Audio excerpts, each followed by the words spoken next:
বানাচ্ছি। ঈদের আনন্দ আমরা সবাই ভাগাভাগি করে নিচ্ছি। ওদিকে রয়েছেন ইরফান ভাই, আমাদের 14 বাজন বড় ভাই। এদিকে রয়েছেন মনু ভাই, তোতা ভাই রয়েছেন, আর রয়েছেন কদ্দু মামা দাঁড়িয়ে রয়েছে। ওদিকে আমার মামা 14 বাজন লতিফ মামা, ওদিকে আছে কচু ভাই, ওদিকে আছে আরেক মামা লতিফ মামা, ওদিকে রয়েছেন কাদের মামা, আরও রয়েছেন এই যে আমাদের তালুই মুরব্বী তুল্য আজিজ মামা।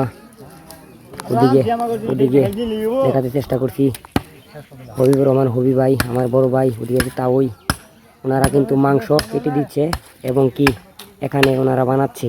এটা আমাদের ভিডিওটা স্মৃতি হিসাবে থাকবে। সবাইকে এই বলে ধন্যবাদ জানিয়ে, ঈদ মোবারক জানিয়ে এই প্লেস থেকে বিদায় নিচ্ছি। আমি তাদের ছিলাম তারেক রহমান। সবাই ভালো থাকবেন, সুস্থ থাকবেন সেই প্রত্যাশায়। ধন্যবাদ। আসসালামু আলাইকুম।